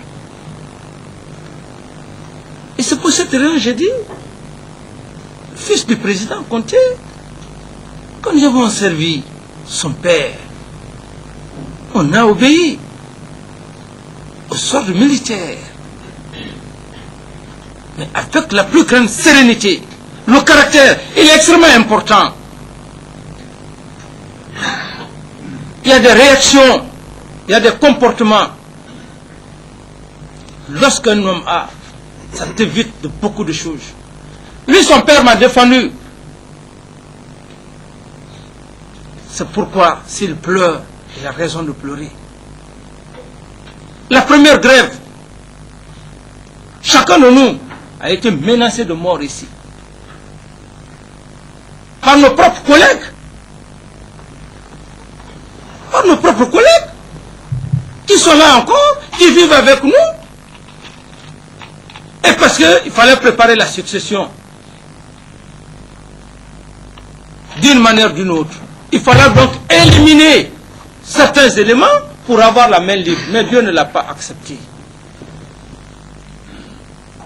Alors, encore une fois de plus, nous vous remercions de votre probité morale, de votre franchise, qui est...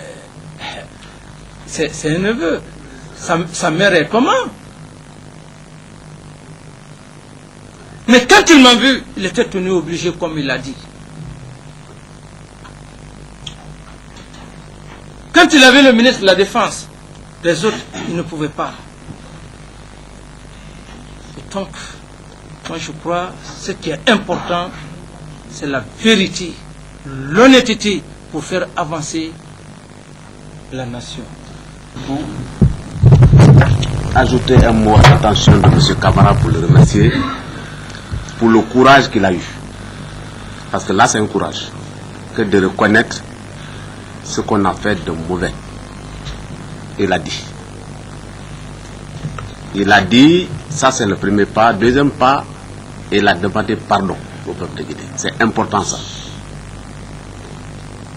C'est d'autant plus important que ce qui se passait, on ne pouvait pas se douter un seul instant que c'était mauvais. Au moment où même les actes s'opposaient. Parce que lorsque un avion atterrit clandestinement, lorsque des colis sont débarqués de cette façon, on peut se douter qu'il y a quelque chose de louche qui se passe. Il était donc clair que ce n'était pas légal. Et il est le premier à le reconnaître que c'était une gangrène. Tout l'appareil était atteint et qu'il demande pardon au peuple de Guinée. Voilà une grandeur. Il faut le reconnaître.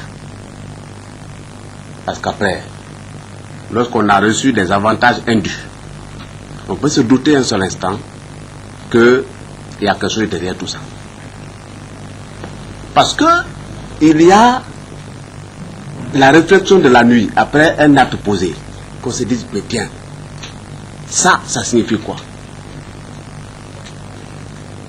Et après, on tire les leçons. Alors, un homme réfléchi, on se dit qu'il faut éviter telle chose et telle autre chose. Et lui, il a reconnu qu'il n'est pas question de tourner autour du pot. C'était un système qui avait fini par gangréner toutes les cellules et qui demande pardon au peuple de Guinée. Voilà ce que le peuple a besoin. Et ça peut contribuer à apaiser la situation. Et même, il y a ce qu'on appelle en justice circonstance atténuante. Ça atténue un peu. Ça soulage. Ça soulage.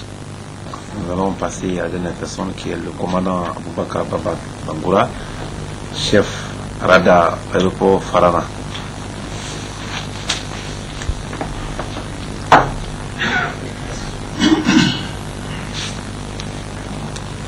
Monsieur Baba, je vais vous poser une série de questions.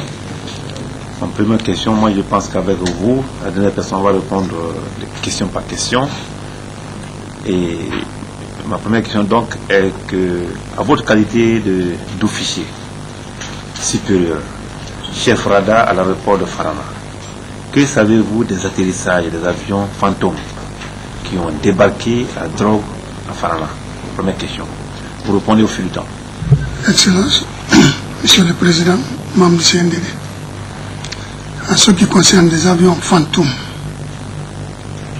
comme le colonel et le gouverneur l'ont dit, il y a eu 2 atterrissages en nous disant que c'est le médicament. C'est pas la drogue. Ils nous ont dit que c'est le médicament qui venait. Un don pour Farana. On n'a pas su. L'avion a atterri, les sacs là sont sortis. Ils sont partis avec les Colombiens. Parce que nous, on n'est pas nombreux à la base. On est au nombre de caisses. On est 8 seulement. Tout juste pour garder le radar. Il y a l'armée de terre qui vient. Ils font la ceinture. L'avion a atterri. Et ils sont partis. Troisièmement, c'est le groupe de Lingira, la gendarmerie. Ils ont dit encore que c'est le médicament. On va là-bas. C'est le jour là qu'on a su d'ailleurs que c'est la drogue. On va là-bas, tout juste on est sur la piste. L'avion atterri, il est parti au bout de la piste. Arrivé au bout de la piste, nous courons, on va vers là-bas. Arrivé, on trouve quoi? Il y a les camions de la présidence, les bérets rouges, ils sont là. Suivez bien. Les camions de la présidence, les bérets rouges. Les camions de la présidence, les bérets rouges, ils sont là. Donc, les gendarmes sont venus, on a balayé mon commandant de la base. On nous a mis au respect avec l'arme, on s'est couché à terre, tout le monde, tous ceux qui étaient là-bas. Ils nous ont pris tout.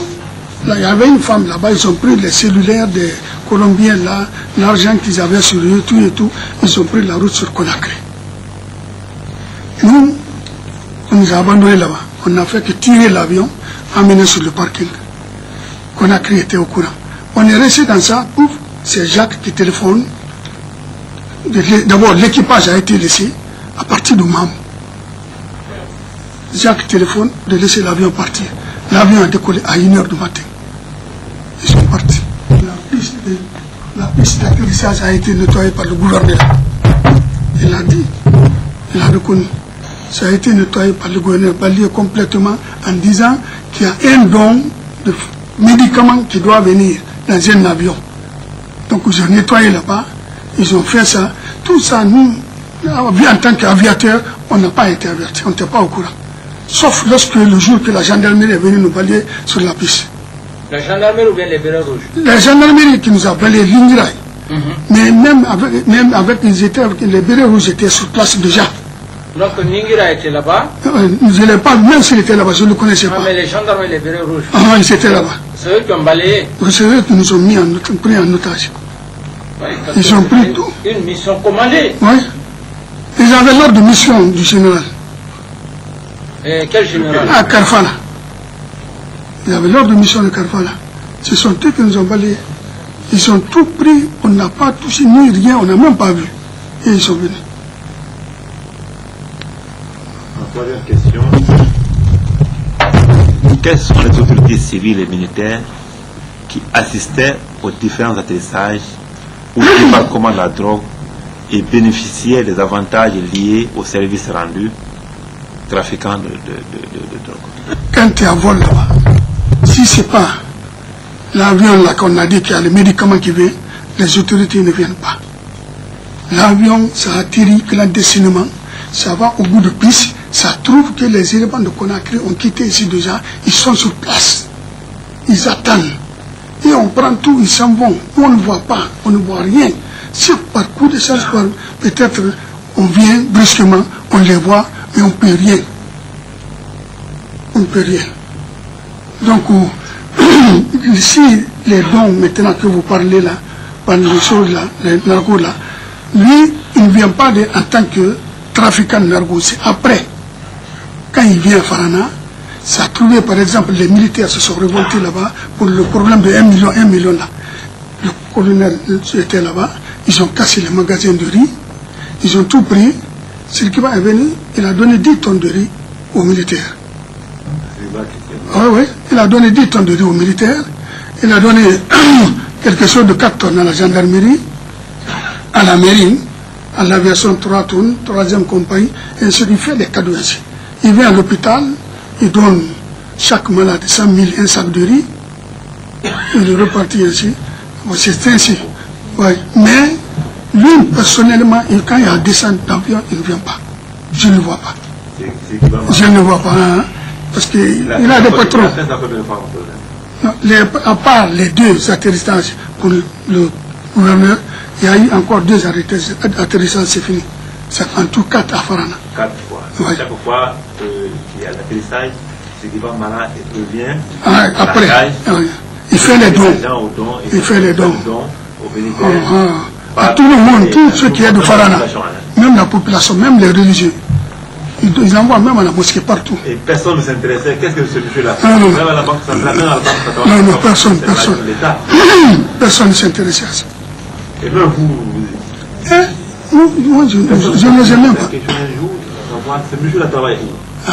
On disait opérateur économique. Ah, opérateur économique. C'est ça. On dit qu'il est opérateur économique. Merci. Merci.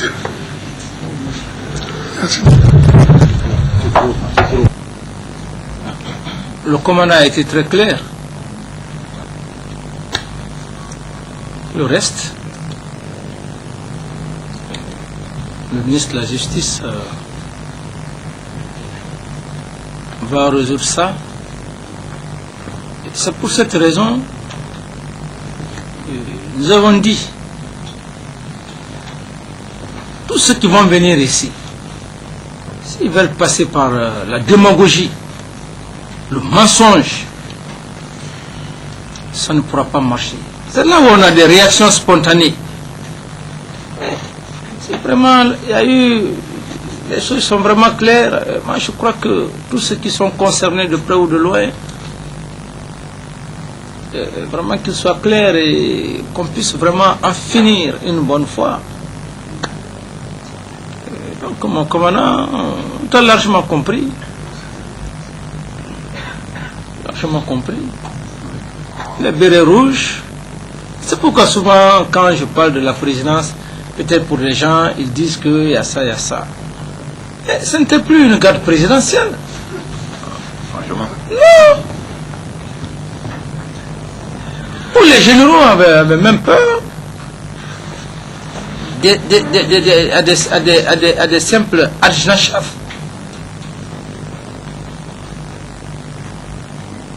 Alors, donc, la situation évolue.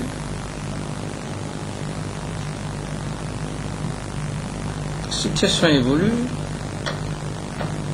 Et pour ce soir-là, je crois que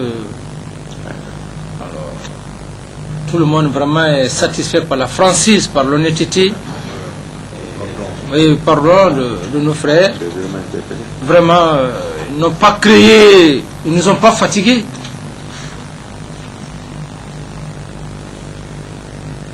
Je ne peux que vraiment remercier l'assistance et également au ministre secrétaire d'État de mettre les intéressés à la disposition du ministre de la Justice à partir de demain parce que vraiment il n'y a pas de raison à les maintenir à notre niveau. Je crois que les conditions humanitaires, le droit de l'homme, le ministre de la Justice, il est spécialiste en la matière. Donc, tout ce qui concerne l'entretien et autre chose, pour éviter que les gens soient maltraités, qu'ils soient tenus dans des conditions inhumaines, nous devrons éviter ça. Nous devrons éviter ce que jusqu'à maintenant j'ai engagé cette lutte pour leur entretien, le respect du droit de l'homme. Moi je crois que ça va servir à tout le peuple de Guinée, à toute la jeunesse et à tous les hauts cadres civils et militaires de quelques postes de responsabilité que ce soit, et à tout le monde de faire très attention dans tout ce que nous sommes en train de faire. Devant la loi, personne n'est fort, hein? Personne. Qu'on ne mette pas aujourd'hui à l'idée, aujourd'hui nous sommes là, on a une mission, un jour, cette mission va finir.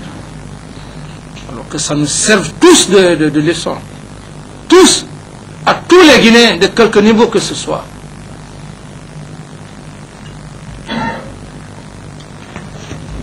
J'en ai terminé et je vous remercie.